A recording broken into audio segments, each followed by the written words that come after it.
Welcome to Birken Forest Monastery's Questions and Answers. I'm Ajahn Sona. Let's start with the first question, Pia. Ajahn, our first question is from Yanis. What happened to Princess Yaśodharā, the wife of Siddhartha, the Bodhisatta? Yaśodharā. In our Western Buddhism, we often don't have a good knowledge of the background of the Buddha. He was married as a Bodhisatta. That is the name of the person who is destined to become the Buddha. So he's living in a palace or in the royal family, and he marries a princess from another kingdom, and her name is Yaśodharā. They are 16 years old. And they're an extraordinarily handsome couple. He has a long history with her, and she with him in previous lives. So they've been together many, many, many times, and they're very devoted to each other. He is married at 16, and they have their first and only child, at the age of 29. And the Buddha leaves the night that the child is born and pursues his 6 years of seeking to become eventually the Buddha. When he returns to the palace after his absence as the Buddha, of course, his Yaśodharā has been pining away, missed him greatly. And he goes to see her, and there's a very touching scene of the fact that he is not coming back ever. And later on, 5 years after the Buddha has established the bhikkhu order, his stepmother requests to become a female monastic, and they're called bhikkhunis. And they are established about 5 years after the establishment of the male order, and eventually, according to the commentaries, Yaśodharā becomes a bhikkhuni as well, practices on her own in the bhikkhuni order. By the way, there's no kind of close visiting or anything like that. The male and female orders are quite separate in their living conditions. And she becomes a fully enlightened person. Also, that child that was born the night that the Buddha left is named Rahula, and he becomes a monk at the age of 12. Not actually a full bhikkhu. You can't become a bhikkhu until you're 20, but he becomes a novice. And he practices. He also becomes an arahant, and he dies young. He dies at the age of 24, apparently. And he attains full enlightenment. His mother attains full enlightenment, and of course his father, the Buddha, attains full enlightenment. And so it's quite a cluster of fully enlightened beings there in a single family.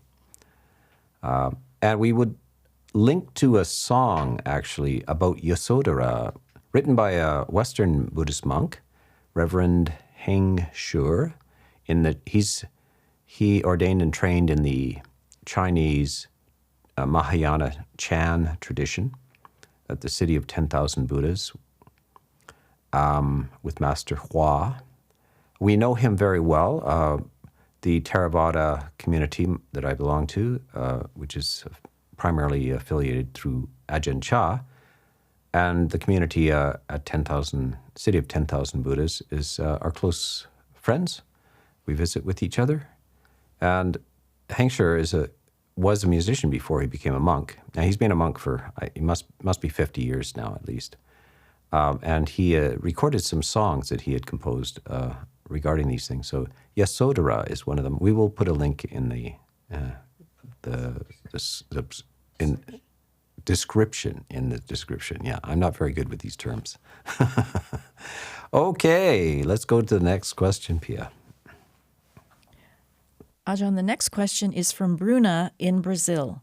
Dear Ajahn Sona, my mother passed away recently, and since then I've been thinking about her a lot, especially at bedtime, which prevents me from falling asleep. Is there any practice I can do during these moments? Yeah, there is a commentary called the Visuddhimagga, and it talks about techniques for loving kindness. But one of the people that it says you should probably not practice for is people that are very close to you that are recently departed, because you tend to get sad instead of experiencing loving kindness. So they say, keep your attention directed to others. So that might be a possibility. Direct your attention for loving kindness to other beings. Practice 10 or 20 minutes before going to sleep. Bring various beings to mind and stretch it out to eventually to all beings. And there's all kinds of ways you can do it. You can do it to all beings in the east, in the west, in the north, into the south, all beings in your city, all beings in your country, all beings in the world, all beings in the universe. You just go through like this. And it will soothe your emotions and reduce any kind of grief and attachment that you have, so that you see that all beings are in the same situation as your mother, you are, and everybody else. We all are facing death and separation. So the fact that she died is nothing strange, but you're experiencing loss. And that is one of the absolute facts of life, is that everything that we love and hold dear to us will be separated from us. And our parents, our children, everybody will be separated from us at some point in life. Everything.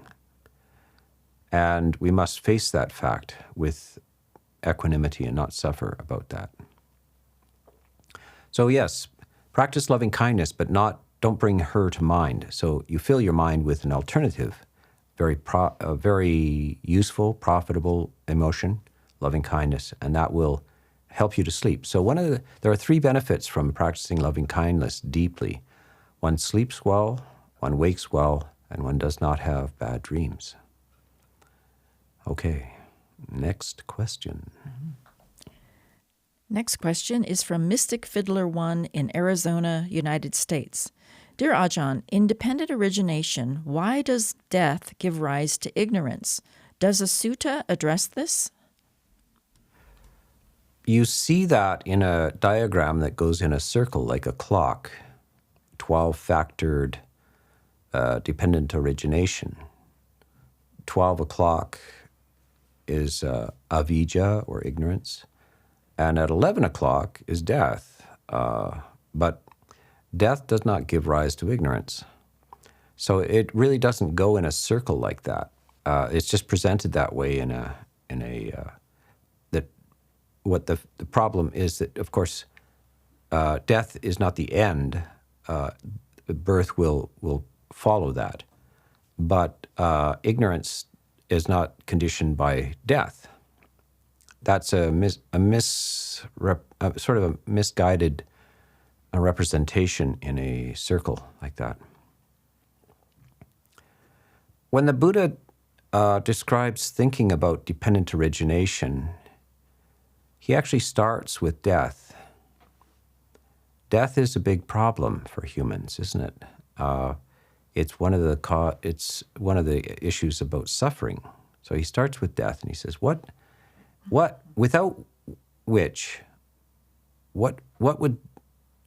is the cause of death without which death would not occur? And then existence is the cause of, or birth is the cause of death. If there was no birth, there would be no death. So he's working backwards, right? So it's dependent. Death is dependent on birth. But then he asks himself, well, what is birth dependent on? birth is dependent on existence. If there were no existence, birth would not occur. Now, this is where we deviate from sort of modern ideas, where birth is the cause of birth is not previous existence, but the union of a sperm and egg. But of course, for the sperm and egg to unite, they have to exist, and they have to exist previously to that. And we say that they exist, one in the male, one in the female, and so there is previous existence. Without parents, how could there be birth? So parents, in the modern sort of biological description, the materialist biological description, fill in for bhava, or existence, in the Buddhist dependent origination. The Buddha presumes that, presumes or has direct knowledge of the fact that without a previous stream of existence, consciousness of some sort, then birth would not arise. So they work backwards like that. So it keeps working backwards to the cause of existence. And this is various types of thirsts for existence in various forms. And before that, these thirsts become character traits, and they start with momentary contact with sensory experience, etc. And so this is the development. This is how what is called in the West causality. In the psychological spiritual domain, the Buddha is articulating a form of causality. Why do things happen? Is it just chaotic, or is there an underlying pattern? So that's what dependent origination is. But death is not the cause of ignorance. So it's good that you saw that and were puzzled by it. So that it may help you to realize that between 11 o'clock and 12 o'clock, there's no causal connection. Yeah. Next question is from Andrew in Malaysia. Non-attachment is considered a virtue in Buddhism. What about non-attachment to family? Is it good in the context of Buddhist spiritual pursuit for lay people, as family members feel abandoned? Well, we have to define this word non-attachment. If you don't think about it philosophically, then you might think that you don't care about anything. But you'll see that monks go forth, they have to relinquish their family attachments, but if you're without attachment, doesn't mean you're without duties. So if you're in the family, if you're not a monk, if you're in the family, you have duties towards your family. You have to take care of them. You have to emotionally support them.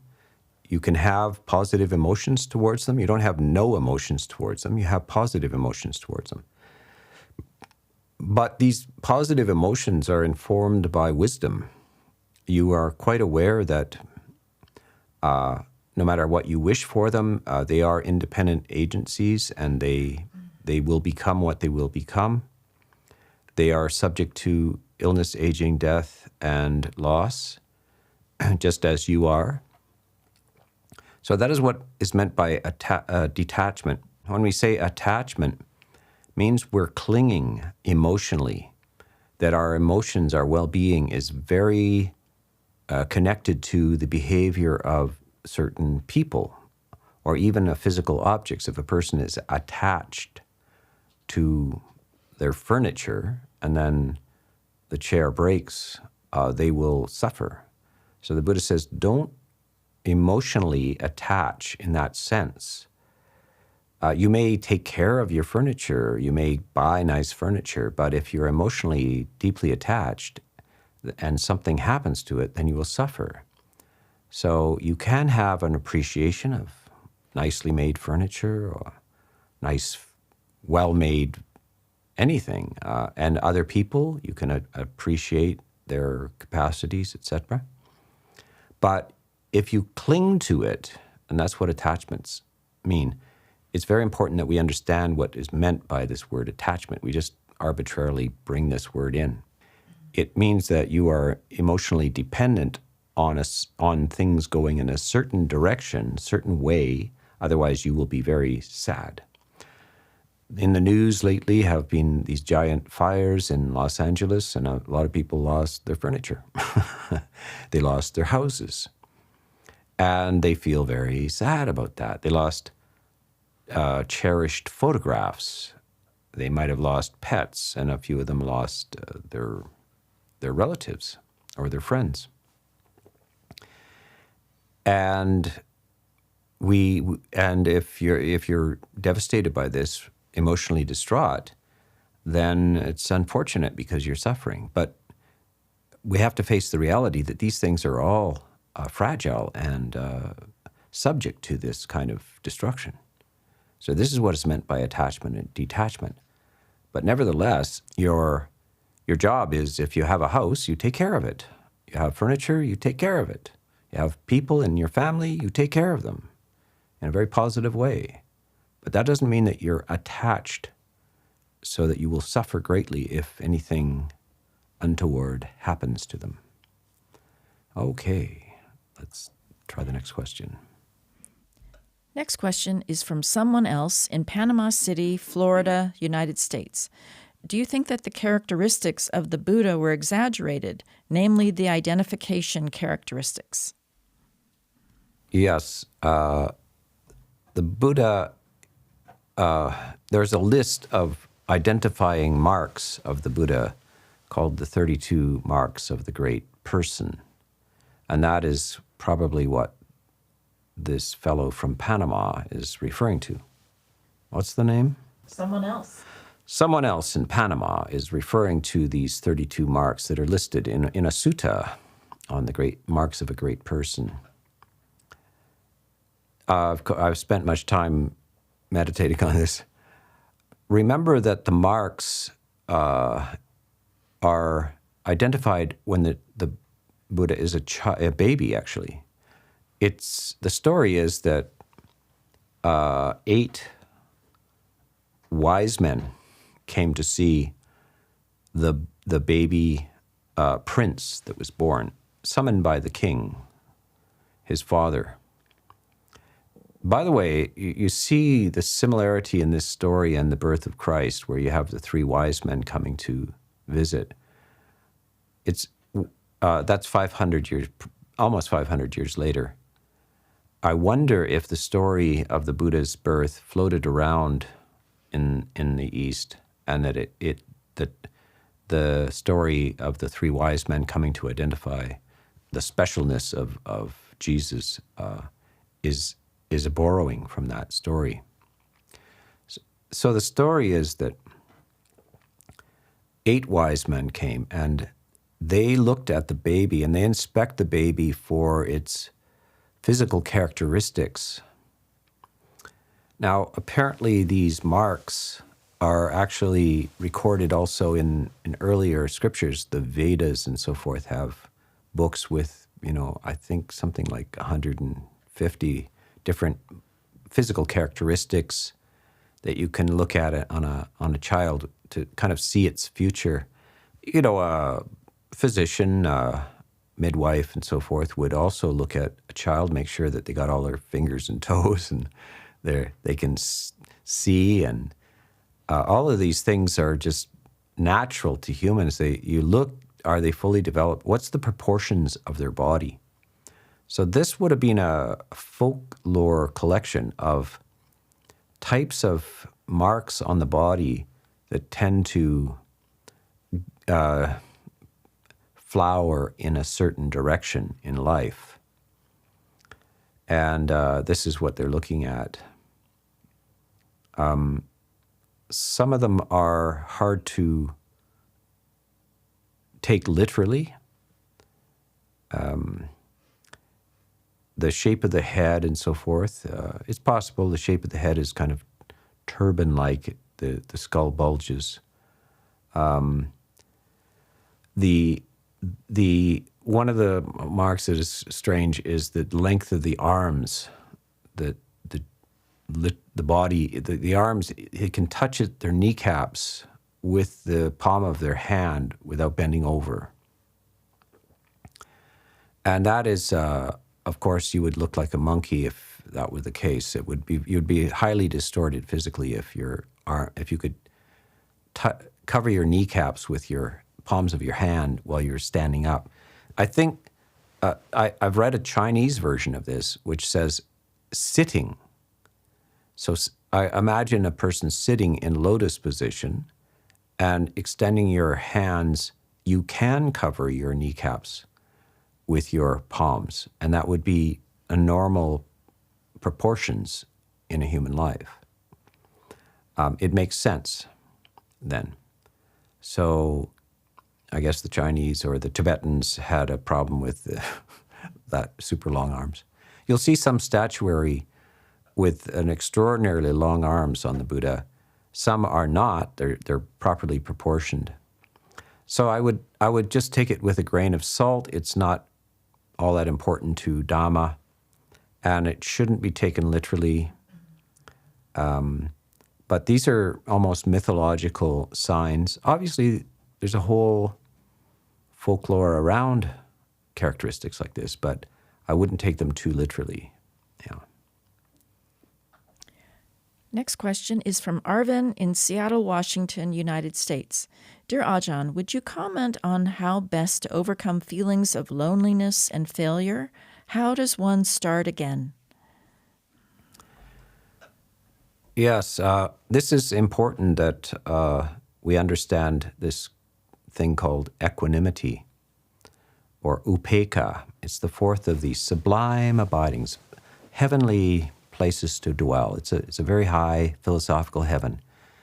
One of the things that if you train yourself as a philosopher, now not an academic philosopher who's examining logical structures or something like this, this is the philosopher is like looking for the good life, the true, the beautiful, etc. So equanimity is the hallmark of the wise person, and equanimity means that both in failure and success, you are unmoved, and in praise and in blame, you are unmoved, and in good fortune and in bad fortune, in fame and obscurity, you are unmoved. You don't go up and down on the teeter-totter. You go to the center of the teeter-totter. So you should go to the center of the teeter-totter where you're not happy when people are around you, and you're not lonely when nobody's around you. You don't go up when people appear at the door, and you don't go down when they leave. When you're succeeding, you don't go up, and when you're failing, you don't go down. You sit at the center of the teeter-totter. That's where the wise people are. The fools are on the end of the teeter-totter. They're going up and down. And the teeter-totter does go up and down in life. And these are called the 8 worldly winds. And you want a nice house that doesn't blow away in the wind. So when the winds of change come, and when the wind of fame is blowing, and then the wind of obscurity follows, when the wind of success blows, and then the wind of failure blows, you're in a nice, stable house, cozy. It's solid. So you just need to be taught this attitude. If in the general conversation in society, in the media, etc., they will always be talking about how this person is just so wretched because of the failure, and they're so lonely because of this and that, and this person's so happy because they got so many friends and they succeeded, and they're just ha ha ha. That's not wisdom. That's just folly. That's folly. You're listening to the wrong voices. You don't have a problem. The fact that you're alone is actually the preferred method of life for the wise. The wise prefer solitude, actually. I think what's Thoreau, I never met the friend as friendly as solitude. and again, you'll see it in Western and in Eastern literature, the joy of solitude. There's nothing, you're not alone. You're actually on a very crowded planet. Thank goodness you have room to breathe. You're not crammed into a subway car with a bunch of people. And quite often people feel loneliest in the midst of the crowd. So loneliness is just a delusion of the mind. You must stop thinking that way. Simply stop thinking like that. Stop thinking about it. And then you're not lonely. It's only when you think about it that you're lonely, right? You forgot to be lonely. When you were asleep, you weren't lonely. You were asleep. And so it's a mental state. And you just need to talk to yourself in a proper way. Say, this is ridiculous. There's no need for conjuring up these kind of thoughts. This is harmful to me, and I don't need to. There's all kinds of, if I need something, there's all kinds of people that'll assist me. There's all kinds of doctors and social workers and religious people. There's all kinds of religious communities that are quite welcoming to you. But it's you that generates this sense of loneliness. It's not a fact of life. It's not about how many people you know or who's visiting you or anything like that. That's just a very bad philosophy. So you're a philosopher, but a bad one. You gotta improve your philosophy. So you get rid of that and get rid of the notion that failure has any effect on your emotional well-being. It doesn't. Yeah. Next question is from Kaivan in Denmark. Dear Ajahn, post-meditation, I sometimes get something resembling a hypermanic symptoms. I don't have a history of mental illness. Is this uncommon? Should I stop meditating? It is not, well, it's uncommon. It's not the common thing, but having weird side effects from meditation is fairly common. They come in all kinds of forms. People see things, they have welling up of memory as well. All kinds of memories they've forgotten kind of well up and can be quite overwhelming. I teach a lot of, meditation courses, and there's always one or two people silently weeping in the back of the room. Like stuff happens in life, and most people spend time distracting and avoiding these memories, but when there's no distractions around, they tend to well up. It's not that that's a positive thing or that somehow you discharge all of these things by experiencing them. We eventually teach you techniques where you aren't affected by these memories. But these kind of weird side effects happen to lots of people. So it's not that uncommon. It's not 90% of people experience this, but maybe 5%, 4%, something like that. It becomes like high energy, like you can't sleep. This is typical. Sleeping less, getting energized, all kinds of strange side effects, because what we're doing here with meditation is not normal. We are training ourselves towards a supernormal condition, which is it's not biological inheritance. We have some kind of mechanisms built in that we run on at birth, that anger and greed and all these things are the normal functioning of the human mind and so forth. So when we start purifying the mind through meditation, we get side effects. However, one should persist, but talk to good, experienced teachers. If it's too much, then stop meditating and do simple tasks. Go for long walks, do physical manual types of things, sweeping, tidying up your apartment or your house, going maybe doing work at a charitable society, busying yourself like that, and then maybe reducing the amount of time you spend meditating. So this is the strategies usually that a teacher will, if somebody is getting a little wacky in a meditation thing, they put them on some sort of manual labor kind of stuff. Okay, next question.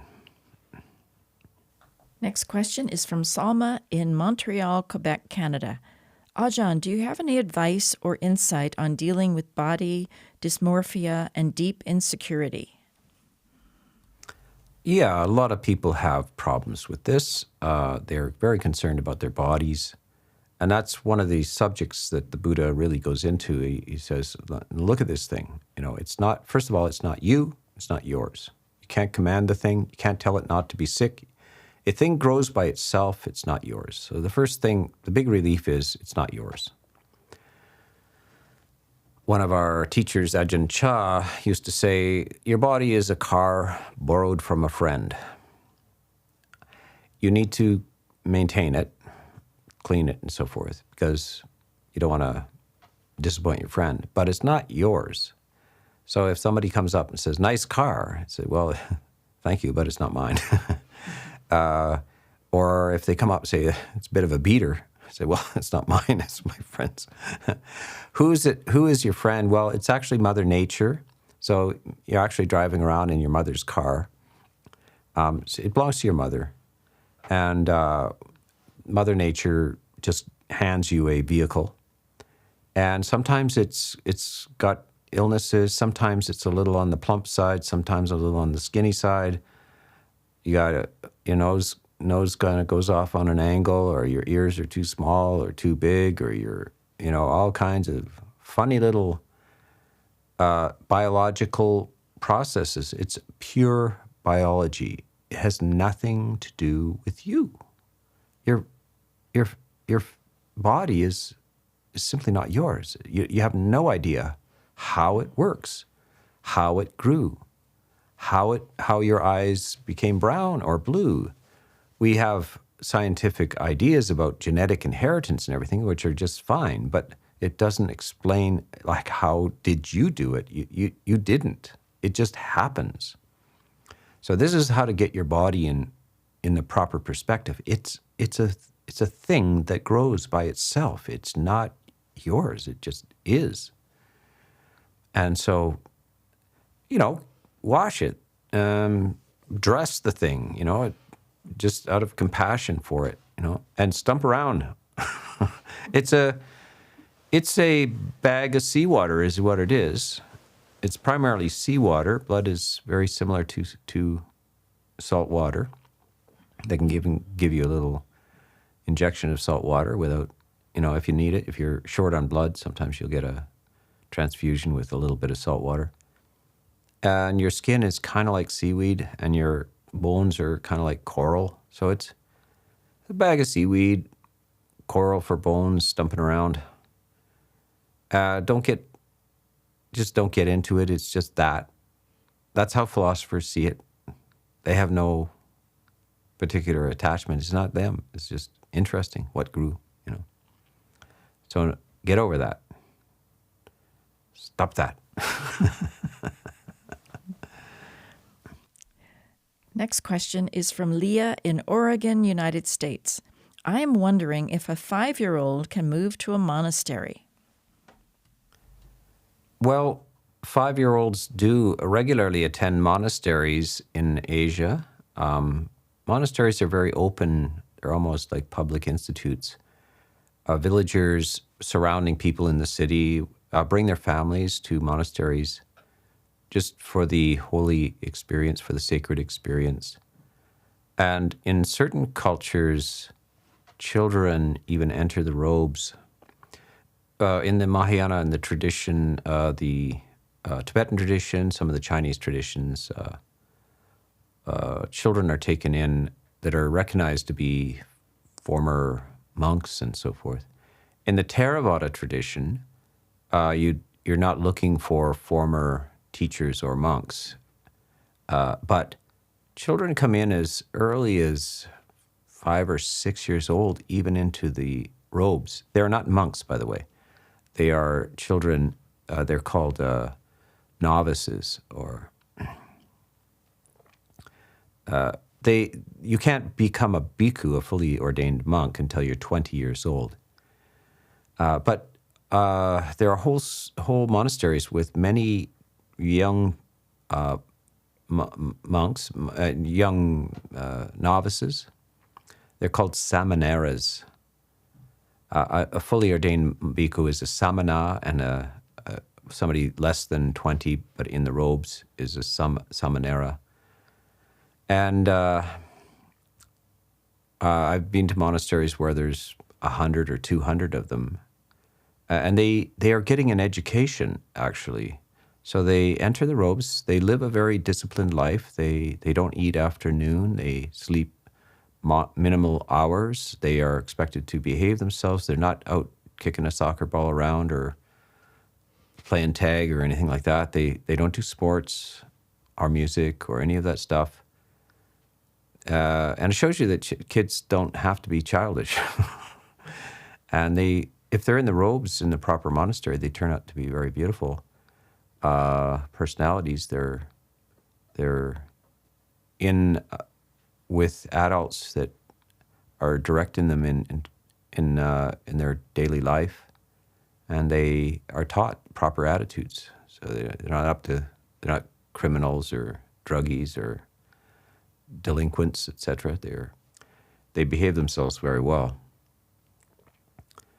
So yes, the lower limit for age is not an age. It's, are you large enough to scare away crows?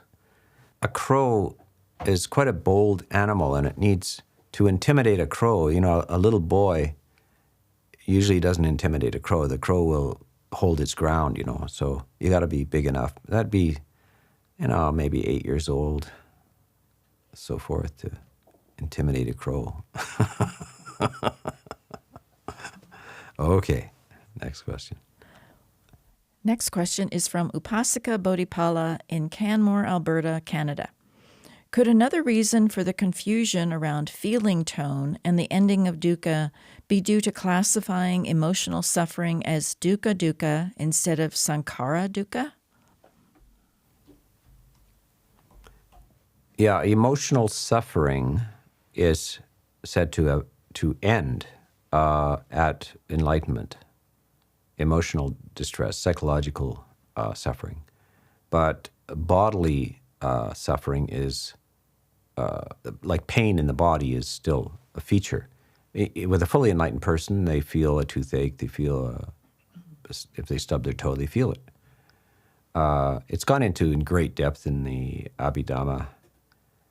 As far as the stream of thoughts go, they are devoid of what we call greed, of hatred, of delusion, agitation and sloth, and doubt. And these are the primary psychic irritants that cause us distress. And that is gone in that personality, just not there. So that's the way to think of it. Don't ponder it too tightly, but the basic thing is that the whole idea is to uproot greed, hatred, and delusion, which are the big problem. That's the suffering. And what remains is non-greed, non-hatred, non-delusion, sometimes in the positive form of loving kindness, generosity, and knowledge. So it's not that there's nothing there. When you remove greed, hatred, and delusion, it doesn't mean there's nothing there. What remains are positive emotions. Yeah. Next question is from Obeshek. Are there oceans in cosmology instead of the oceans surrounding the Sumeru? Well, the types of oceans and so forth referred to in the Buddhist cosmology around so-called Mount Meru should not be taken literally. These are cosmological descriptions, mythological descriptions, and so forth. In order to understand this, please go to my series of 10 talks, fully illustrated on Buddhist cosmology, in conjunction with Ajahn Punadamo. It is on this channel, and when you come out the other side of that, you will be highly educated about the the geography of Buddhist cosmology. Next question. Next question is from Ryan in Lima, Peru. When people die violently, is the Citta what becomes a ghost, aka an incomplete birth, or what is it that which becomes a ghost and or goes on to rebirth? The Citta is, you can't isolate the Citta from other khandhas, other types of khandhas. The so-called ghost has 5 khandhas. It has a body, some sort of materiality, has perception, feelings, volitions, consciousness. And so Citta is just what we would say thoughts or mind. That, of course, the mind, the stream of mind goes on and is in the ghostly realm. And especially after death by violence, there's a lot of interesting lore around this.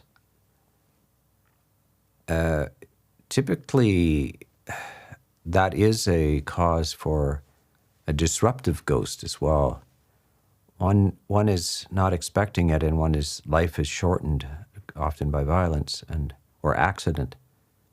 And so in Thailand, I've been at different monasteries where if a person dies by violence, quite often their body is not cremated.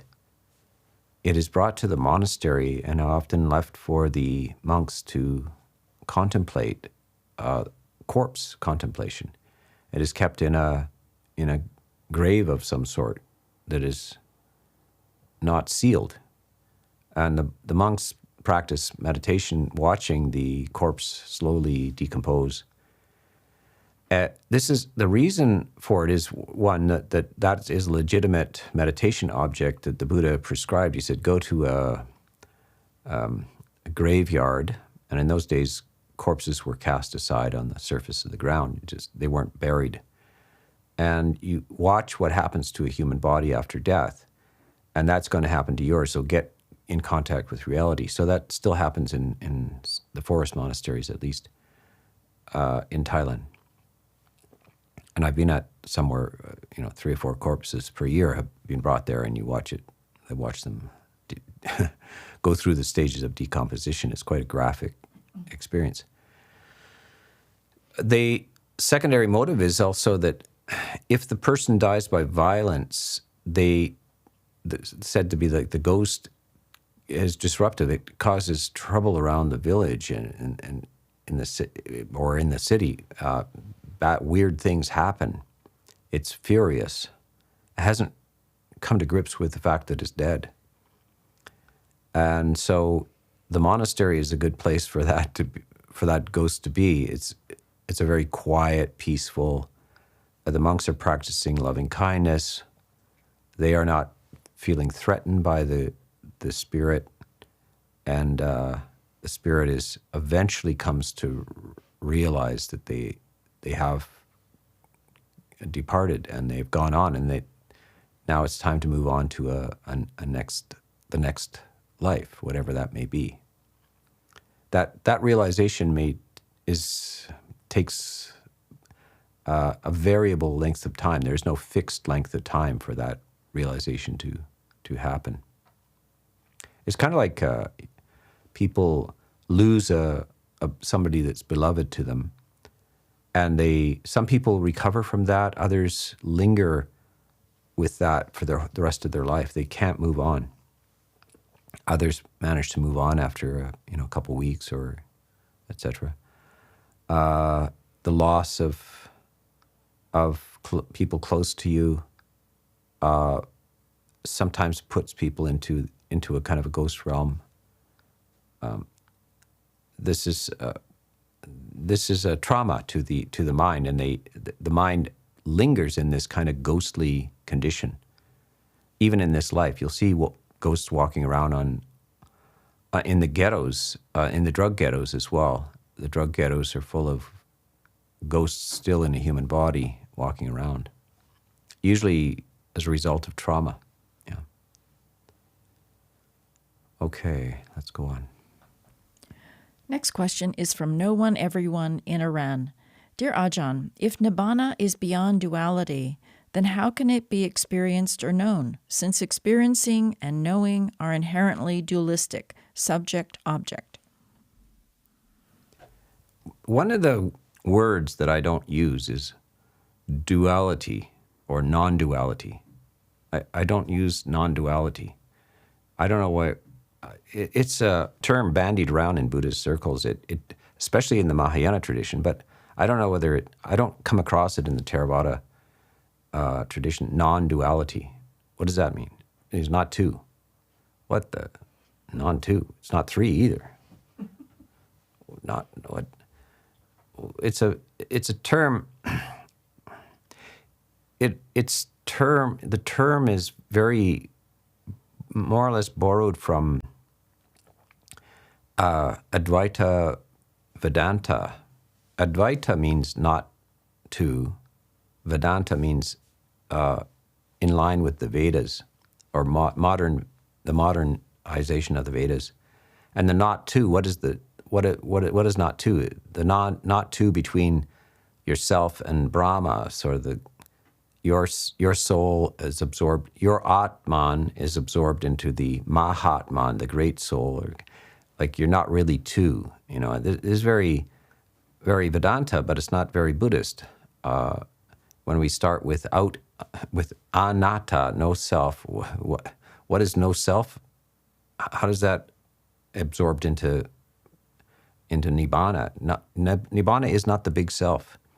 And some think it is, like that it's Atman. You know, Nibbana is the real Atman, the Maha, the great Atman, the great self. No, that's a different school altogether. And so duality, subject and object, there is an experience of Nibbana, obviously. That's what an Arahant experiences, their freedom. You know, can you experience anger? Yes. Can you experience the absence of anger? Yes. There is an experience of the absence of anger, but there's nobody experiencing it. There is an experience of it. There is rain, you experience rain, but there is nobody there. When we say it's raining, there is no it that rains. There's just rain. And when we're thinking, there is thinking, but there's nobody thinking. There's thoughts. That's all. And the thoughts are known. And that's all. So we don't want to get too perplexed about this or bring in too much of this idea of non-duality. Yeah. Okay, let's go to one last question here. Our final question today is from Maximin. Venerable Ajahn, how do I deal with massive fluctuations of praise and blame in the workplace? Again, it is by sitting at the center of the teeter-totter. You know, people praise people for all kinds of reasons. Sometimes they just want your money from you. It's a motivator at work. Some people are motivated by money, others by praise. They will work for free because of praise. Others work for money, and they don't care about the praise. They just want the money. All kinds of motivations. So workplaces are full of motivators and those who are motivated. So don't take it too seriously. You know, people praise you, but what they might want you to do is more work. So don't take it seriously, and the blame thing is also don't take it seriously. You should ask, though, if there are some wise, trustworthy people, if they have some comments on your behavior, then you can attend to it and treat them as a teacher, and they have proper advice, and you can try to improve your situation. But most people are throwing it around without wisdom. And so in a criminal circle, they'll praise you for your skill in breaking into houses and everything. You're great. You never get caught. And when you do, you usually beat up the person that catches you, and you're just so great. So you're being praised, that person being praised, and they enjoy the praise, but how foolish the whole thing is. But if you're praised for your ethics, your good values, and your loyalty and responsibility, then that's a proper praise. But you are that thing already, so you shouldn't be inflated by that. That's just proper. That's what you should be doing. It's very nice that somebody notices, but you would do it whether they notice it or not. Yeah. Okay. That's it for now, and we will see you in the future.